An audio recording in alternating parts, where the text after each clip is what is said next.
Now, it is no secret that the anime slash manga industry isn't as great as we'd like it to be. From animators being withheld from their families to mangakas working themselves to near death.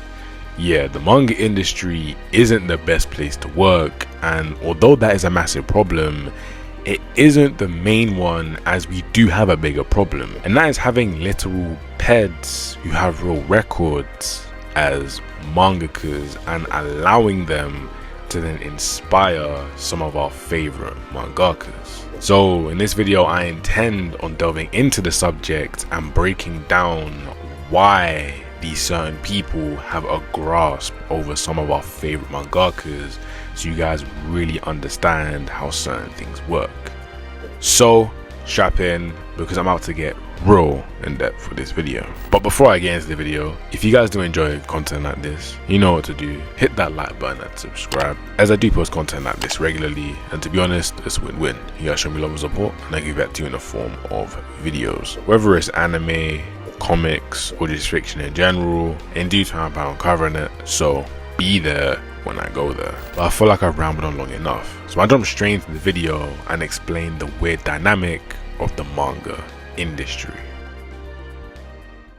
Now, as you heard in the beginning, I intend on breaking down why people like Watsuki have such an impact on some of our favorite mangakas, as recently an event was held for him and we saw a lot of sketches from some of our favorite mangakas that we thought wouldn't support somebody like him, but they do.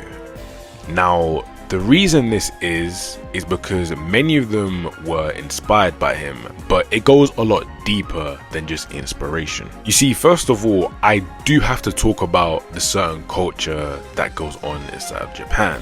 Now, I'm not here to say that every Japanese person is a weirdo that likes underage women, but I'm here to say that due to the laws and them only being switched recently, it does show us that they think a little bit differently to how we do, and they operate a lot differently to how we do. And obviously when he did get caught, the punishment he received was extremely light. If you want to know the punishment he received, let me just tell you it like this. After being caught with a hard drive of, you know what, sort of, you know, images and stuff of very underage women, or I should say girls at that, he only had to pay $1,800.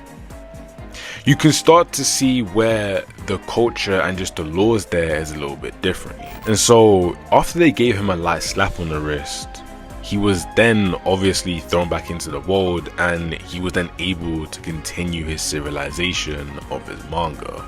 And through that, a lot of his peers didn't really seem to care about what he did. Now, the reason I've broken this down already is because I wanted to link it to a case that's currently ongoing, or seems to be ending now, that we all know about, that's more on the western side of the world, and that is the case going on with Diddy.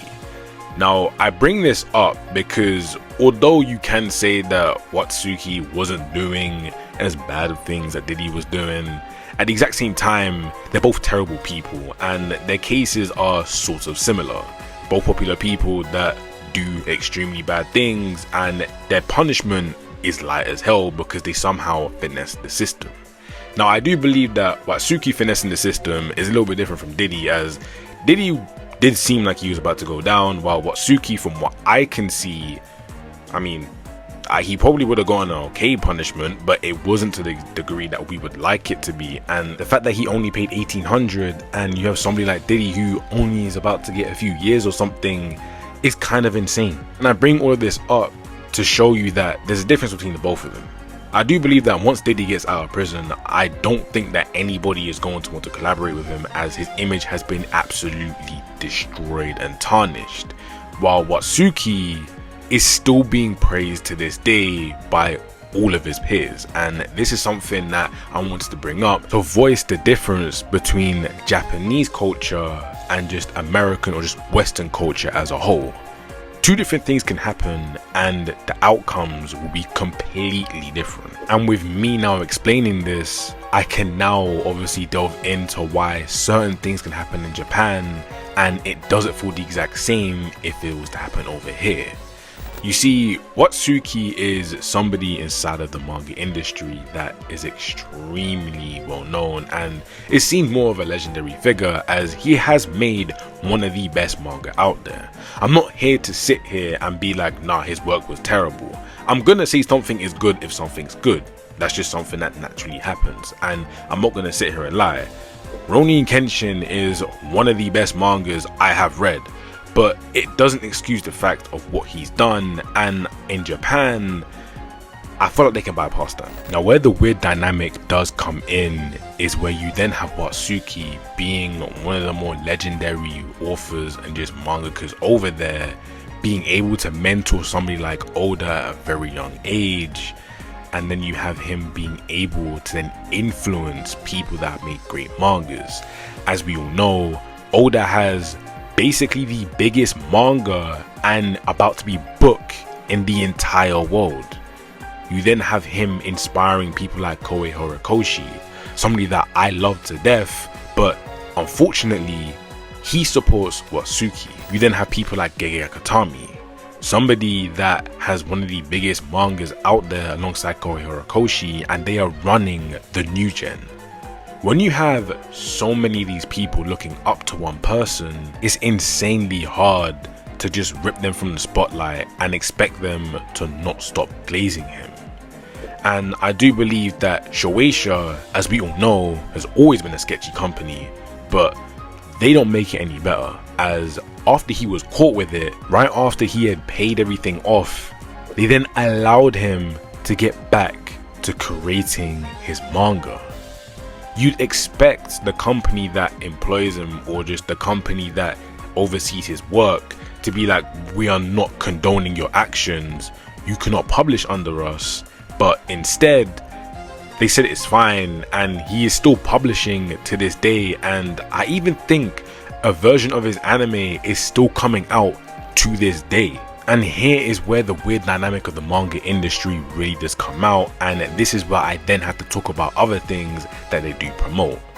Now, we do understand that most mangas, or most of the popular mangas at that, are set in high school settings, and through that, because Shonen Jump and a lot of the most popular, obviously, publishers out there are aimed towards younger boys, you know what younger boys go through: puberty. And through puberty, they want to see certain things, and this is where their attraction for women really does bloom. And so you then have 30-year-old men drawing high school girls in extremely revealing clothes, and this is just something of the manga industry that we do need to point out, and that is an actual problem. And the reason this is a main problem inside the manga industry is because it does grab eyes.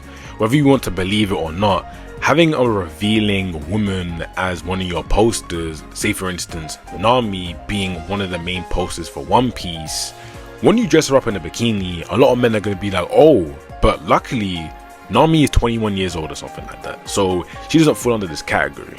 But a character that did get a lot of eyes is Toru Hakakure, Maki Zenin.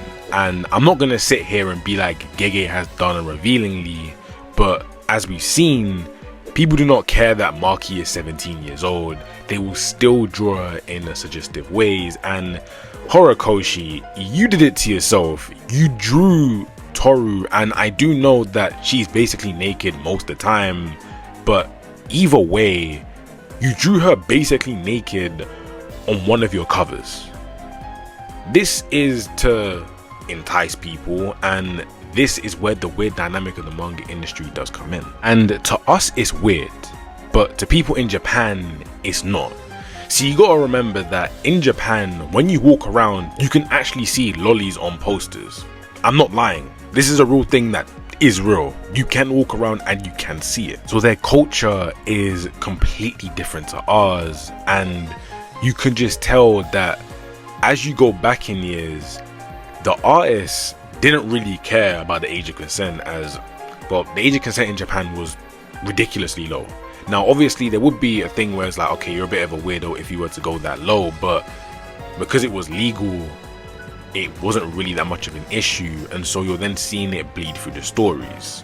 You see characters like Rebecca from One Piece being extremely revealing on panel, and you have weird things happen to characters like Denji, who are under the age of consent to us, but in Japan it's viewed very differently. Now I do understand that Denji's situation is portrayed in that way, so you can obviously understand that he does go through bad things and he's being manipulated and whatnot, but still it's more accepted, and it's more of a thing where it's like, oh, why is Denji complaining, compared to Denji, you need to get out of the situation and I understand the trauma that you're going through. Now, although I have been talking about younger mangaka, I do need to be talking about the older ones, as the older ones really show how it is and really show you how the dynamic works.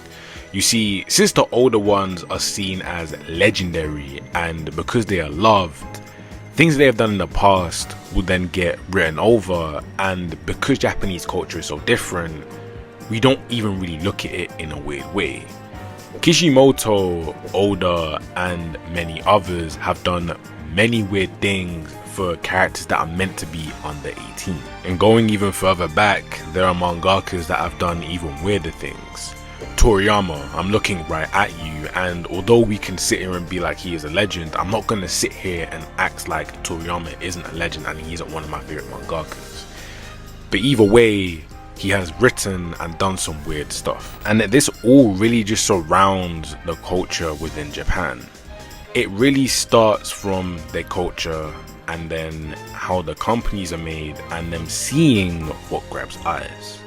They see that a lot of men, although yes, you will say a lot of men do like voluptuous women, and obviously that's going to be a thing, for some reason, when high schoolers and certain women that have basically the features of a child are then sexualized, that also boosts the sales, and so it starts from there.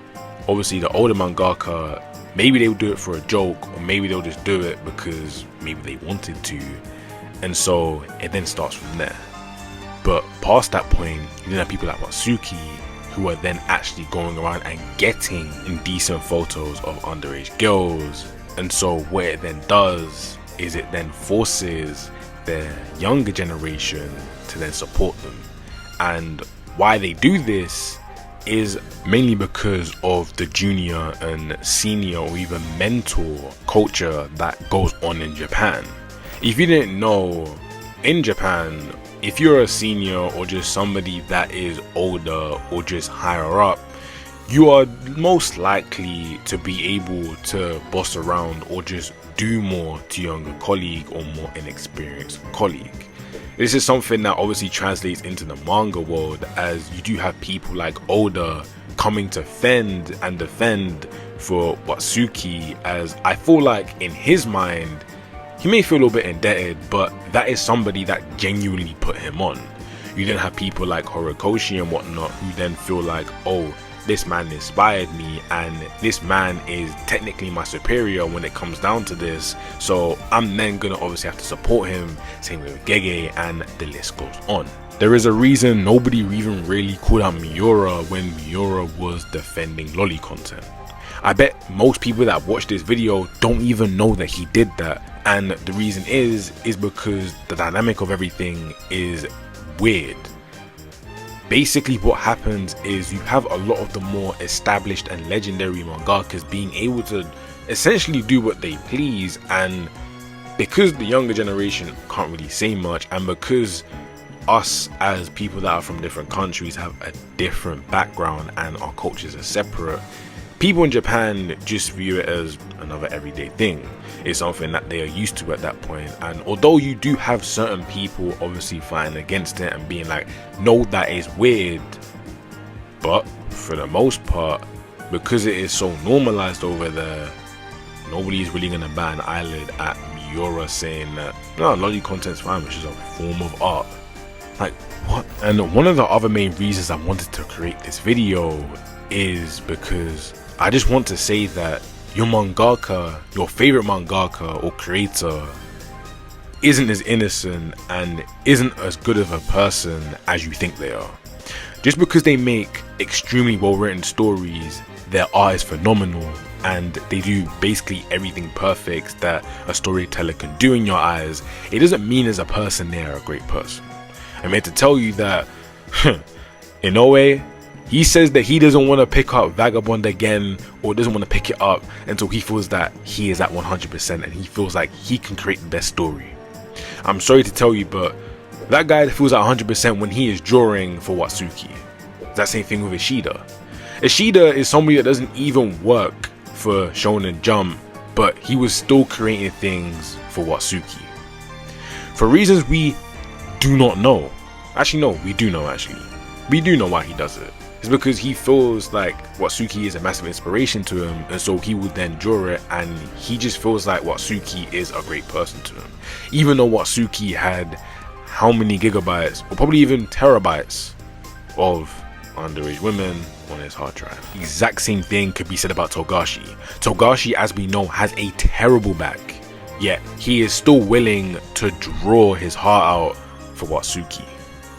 It is very clear that these mangakas hold their superiors and people who they look up to, or people that they have kinship with, or just somebody that they just hold a special bond to, extremely close, and will disregard all the bad things they do. And that is one of the weird dynamics inside the manga industry that unfortunately is a thing, but that is just something that I personally feel like is just rooted in Japanese culture. And we do know that Japanese culture is meant to be something filled with shame, and obviously if something bad happens, you'd rather just take the leave instead of it actually going public and your name being shamed. But when it comes down to these legendary people, I feel like it's gotten to the point where they've become so iconic and so solidified, and they've inspired so many people to the point where they can surpass this and it doesn't really matter.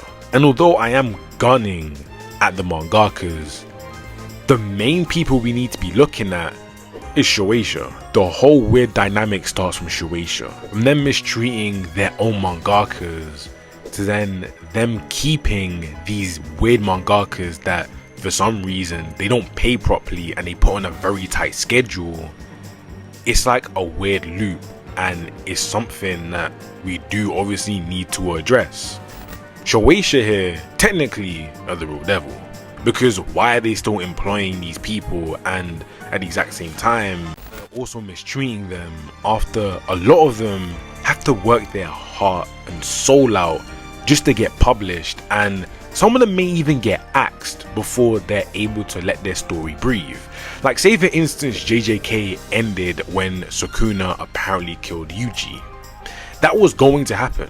We was about to lose out on one of the best stories that you could have gotten out of Shonen Jump, just because Shueisha and obviously Shonen Jump thought that JJK didn't have that much potential. And it even stems into the animation side. We've literally seen Mappa underpay and overwork their people.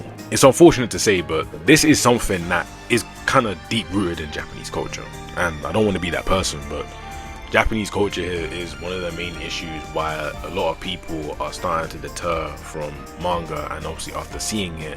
But I feel like a lot of us feel the exact same way that a lot of mangakas do.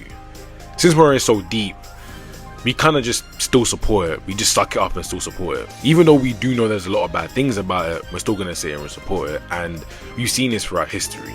I mean, I know a bunch of people who don't like what R. Kelly has done, but still bop to R. Kelly when the right time comes around. Chris Brown? Sure. Like, there are a lot of people in this world that we shouldn't support, but we still do. Sure, man, even Kobe, but I ain't gonna say too much. But to conclude, the weird dynamic of the manga industry really just comes down to Japanese culture and how it then trickles into how our mangakas and just how the companies that run them work. It's a domino effect. And so that is why you have your favorite mangakas fending and breaking their backs and getting over their illnesses that stop them from writing their stories, to then go and do certain things with people like Watsuki. It's just how life is, and I mean, that's just how the manga industry is going to be, and I don't think it's going to stop any time soon. But with that being said, that is the end of the video. Hope you guys did enjoy this video, as I did enjoy making it. And I can't lie, once I saw them sketches, they weren't even sketches, man. Do you see what Ishida did? Ishida, you put your heart and soul into that, boy. I'm not gonna lie. Yeah, I hope you guys did enjoy this video. And so I shall see you guys in the next video. I love you all. Goodbye.